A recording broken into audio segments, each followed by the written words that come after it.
તો મેડમ ઘણી બધી રીલ્સ તમારી જોઈ છે કે ભાઈ જાડિયા લોકોને તમે પાતળા કરી દો છો અને એકદમ કાળિયા બુચ જેવા હોય ને એને આપણે ધોળિયા કરી દો છો, તો વાત સાચી છે કે નહીં? આ મને તો માનવામાં નથી આવતું. ચોક્કસ સાચી છે ચિરાગભાઈ. આવું તમને કોણે કીધું કે નથી સાચી? આપણે ચોક્કસ કાળામાંથી ધોળા કરીએ જ અને જાડામાંથી પાતળા પણ આપણે બધાને ચોક્કસ બનાવી રહ્યા છે. આપણું જે મશીન છે એ હાઈટેક ટેકનોલોજી વાળું છે, FDA અપ્રુવ્ડ છે. જોડે જોડે આપણી જોડે એક્સપર્ટાઇઝ સ્ટાફ એન્ડ ડોક્ટર્સ છે. આ મશીન આખા પૂર્વ અમદાવાદમાં પહેલું મશીન છે કે તમે મેડમ ઇન્જેક્શન આપશો કે દવા આપશો કે એવું કોઈ ઇન્વેઝિવ પ્રોસિજર કરશો કે જેનાથી એમને બોડી સ્કલ્પટિંગ થશે? એનો જવાબ છે બિલકુલ ના. આપણે કોઈ ઇન્જેક્શન કોઈ દવાથી બોડી કે મતલબ વેટ લોસ નથી કરી રહ્યા, આપણે મસાજથી વેટ લોસ કરીએ. તો આજે આપણે પહોંચી ગયા છે ભાઈ દેવમ હોસ્પિટલમાં. અહીંયા ઘણી બધી રીલ્સમાં આપણે જોયું હશે કે ભાઈ જાડિયા લોકોને પાતળા બનાવી દે છે અને કાળા લોકોને ભાઈ ધોળા કરી દે છે. શું વાત સાચી? આવો આ પર્દાફાશ કરી. આવી જાઓ અંદર.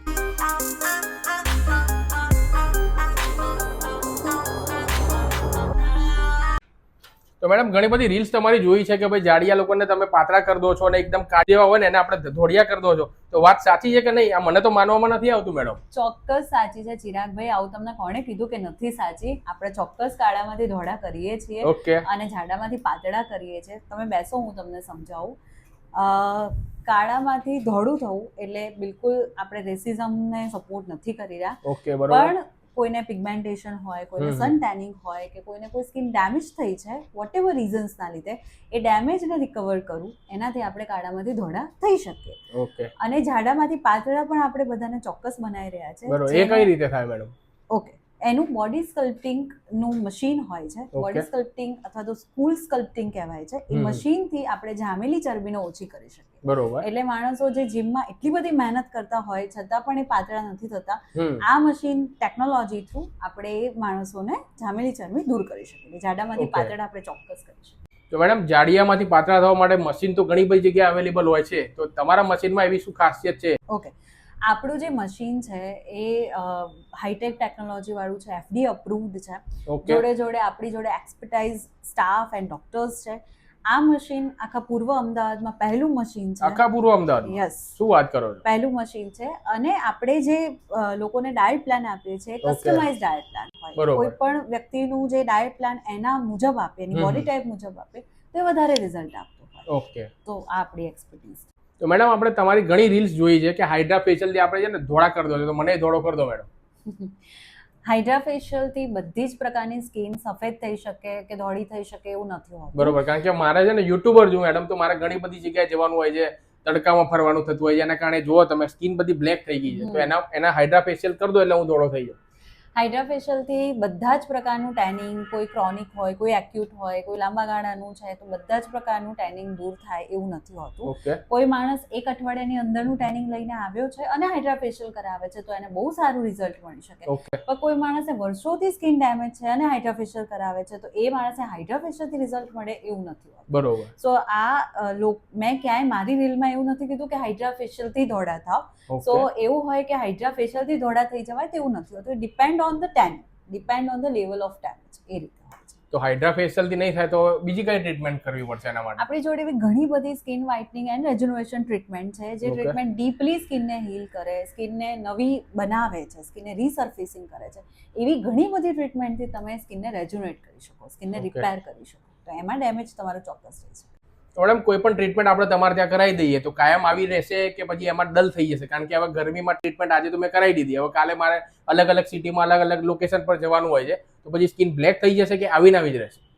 આમાં કેવું હોય છે કે ટ્રીટમેન્ટ કરાવવાથી સ્કિન રેજ્યુનેટેડ થાય, સ્કિન રિપેર થાય, પણ એનો મતલબ એ બિલકુલ નથી કે તમે મેન્ટેનન્સ ના કરો તો પણ સ્કિન તમારી લાઈફ ટાઈમ આવું રહે, એવું જરૂરી નથી. તમારે દરેક વસ્તુનું મેન્ટેનન્સ તો કરવું જ પડે. સો સ્કિન પર સનસ્ક્રીન લગાવવી પડે, સ્કિન કેર રેજિમ ફોલો કરવું પડે. હું તમને એવું સ્કિન કેર રેજિમ ચોક્કસ આપીશ કે જેનાથી સ્કિન તમારી એકવાર રિપેર થઈ ગઈ તો એ કાયમ સસ્ટેનેબલ રહે, કાયમ રહેશે. યસ, એના માટે રેજિમ ફોલો કરવું પડે. બરોબર. તો આપણી જોડે ચિરાગભાઈ એવી હાઇડ્રા ફેશિયલ સિવાય પણ ઘણી બધી થેરપી છે કે જે થેરપી તમને રેજ્યુનેશન પણ કરે, સ્કિન હિલિંગ પણ કરે અને સ્કિન વ્હાઇટનિંગ પણ કરે. બરોબર. લોકોને એવું છે કે હાઇડ્રા ફેશિયલથી જ બધું થઈ જાય, પણ એવું નથી.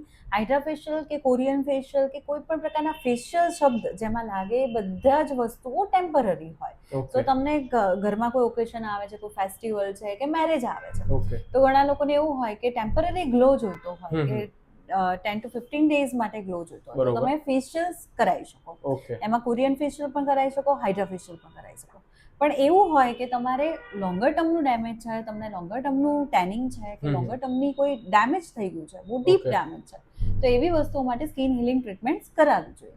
ઓકે. સ્કિન હિલિંગ ટ્રીટમેન્ટ્સનો ફાયદો એ થાય કે એનાથી સ્કિન હેલ્ધી પણ થાય, સ્કિન રેજ્યુનેટેડ પણ થાય, વ્હાઇટ પણ થાય અને પૂરેપૂરી સ્કિન રિપેર થઈ જાય. સ્કિન વ્હાઇટ થાય. યસ, જે પિગમેન્ટેશન હોય નીકળી જાય, સાથે સાથે કોઈ ડેમેજ હોય તો નીકળી જાય, અને કોઈ પ્રકારની મેલેઝમા છે કે કોલેઝમા છે કે કોઈ પણ પ્રકારની પ્રોબ્લેમ હોય જે હોર્મોનલ રિલેટેડ પણ હોય એ ઓકે. પણ નીકળી શકે. બરોબર. સો સ્કિન હિલિંગ થેરપી અને ગ્લો થેરપી એ બંને વસ્તુ અલગ અલગ હોય છે. ઓકે.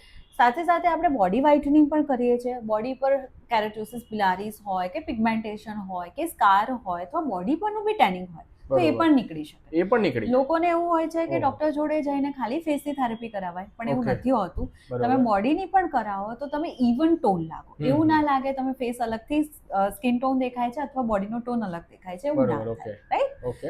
જોડે જોડે આપણે બોડી સ્કલ્પટિંગ પણ કરીએ છીએ. એટલે શું મેડમ? બોડી સ્કલ્પટિંગ એટલે બોડીને શેપ આપવો. Shape Okay. આપવાનો મતલબ એ થાય કે તમે જીમમાં વર્ષો સુધી મહેનત કરો ત્યારે બોડીનો એક શેપ મળતો હોય છે. બરોબર. જામેલી ચરબી બોડીનો શેપ બગાડતી હોય છે. ઓકે. સો બોડી સ્કલ્પટિંગથી તમારી જામેલી ચરબી નીકળે. પેટની છે, આર્મપિટ્સની છે, થાઈઝની છે, આર્મ્સની છે, એવી જામેલી ચરબી ઓકે. કે જે બોડીનો શેપ ડિસ્ટર્બ કરી એટલે રહ્યો છે. પર્ટિક્યુલર કોઈ પાર્ટ ની. Yes, Okay. પર્ટિક્યુલર એક પાર્ટને તે ડિસ્ટર્બ કરી રહ્યો છે તો એને સ્કલ્પટિંગ કરી શકે. બરોબર. સ્કલ્પટિંગ કરીએ તો એ બોડીને શેપ આપે ઓકે. અને શેપ આપવાના લીધે બોડીનું સ્ટ્રક્ચર બિલ્ડઅપ થાય. કારણ કે ઘણા બધા લોકો મેં જોયા છે, મારા ફ્રેન્ડને પણ એવું હતું મેડમ કે 105 કિલો 105 કેજી નો હતો, વેટ લોસ તો કરી લીધું જીમમાં, પણ જે સ્કિન છે ને એ આમ ઢીલી થઈ ગઈ, નબળી પડી. તો એના વિશે તમે શું કહેવા માંગશો? આપણી જોડે જે મશીન છે ને ચિરાગભાઈ, એ મશીનથી જે ઢીલી થયેલી ચામડી છે એ બી ટાઇટનિંગ થાય. ઢીલી થયેલી ચામડી Yes, it's a tight radio થઈ જશે. frequency waves કે જેનાથી સ્કલ્પટિંગ કરવાથી ચામડીને આપણે ટાઈટ કરી શકીએ. ઓકે. ઘણા બધા પેશન્ટ્સ મારા જોડે આવતા હોય છે અને હમ. પૂછતા હોય છે કે મેડમ અમે વેટ લોસ કરાવીએ તો બોડી Okay. સ્કલ્પટિંગ કરાવીએ તો સ્કિન ઢીલી થઈ જશે? ઓકે. તો એનો જવાબ છે બિલકુલ નહીં થાય. આપણી જોડે મશીનની અંદર ટેકનોલોજી ઉપલબ્ધ છે કે જેનાથી સ્કિન ટાઈટ રહેશે અને તમારું સ્કલ્પટિંગ થશે. ઓકે. બીજી વસ્તુ, ઘણા બધા લોકોને એવો સવાલ પણ હોય છે કે હમ. તમે મેડમ ઇન્જેક્શન આપશો કે દવા આપશો કે એવું કોઈ ઇન્વેઝિવ પ્રોસિજર કરશો કે જેનાથી અમને બોડી સ્કલ્પટિંગ થશે? ઓકે. તેનો જવાબ છે બિલકુલ ના. આપણે કોઈ ઇન્જેક્શન કોઈ દવાથી બોડી કે મતલબ વેટ લોસ નથી કરી રહ્યા. આપણે મસાજથી વેટ લોસ કરીએ. મસાજથી. યસ, બરોબર. It's a non Okay. Invasive method કે જેનાથી વેટ લોસ થાય. તો પેશન્ટને કોઈ પણ પ્રકારનું ડિસ્કમ્ફર્ટ કે પેઇન કે એવું નથી થતું. Okay. પેશન્ટ આરામથી સૂઈને ટ્રીટમેન્ટ લઈ શકે છે. So it's a Okay. Patient friendly treatment and non invasive. તો એમાં ઇન્જેક્શન બિલકુલ નથી અને કોઈ ડેમેજ નથી. ઘણા બધા પેશન્ટને એવો પણ પ્રશ્ન હોય છે કે મેડમ આનાથી કેન્સર થવાના ચાન્સીસ કે કોઈ બીજી બીમારી થવાના ચાન્સીસ કે એવું ખરું? તો એમાં પણ બિલકુલ ના છે. કોઈ પણ પ્રકારની સાઇડ ઇફેક્ટ્સ કે કોઈ પણ પ્રકારની ડેમેજ આપણું મશીન નથી કરતું. Okay. સો તમે શાંતિથી આરામથી બોડી સ્કલ્પટિંગ કરાવી શકો છો. તો વાત મિત્રો એકદમ સાચી છે. અહીંયા દેવમ હોસ્પિટલમાં જો તમારું વેટ ગેઇન થઈ ગયું હોય, એકદમ વેટ વધી ગયું હોય, બોડી તમારી શેપમાં ના હોય તો બોડી પણ તમારી શેપમાં લાવી આપશે અને સાથે સાથે વેટ એટલે કે વજન પણ તમારું એકદમ કંટ્રોલ એટલે કે નિયંત્રણમાં લાવી આપશે. સાથે સાથે જો તમારી સ્કિન એકદમ બ્લેક થઈ ગઈ હોય, સન ટેનિંગ થઈ ગયું હોય, પિમ્પલ્સ હોય, કોઈ પણ સમસ્યા તમારી સ્કિનની હોય ને એનું પણ અહીંયા તમને નિવારણ કરી આપવામાં આવશે. તો એકવાર અચૂકથી તમે વિઝિટ કરજો દેવમ હોસ્પિટલનું. કોન્ટેક્ટ નંબર અને એડ્રેસ તમને સ્ક્રીન ઉપર દેખાતું હશે. Thank you.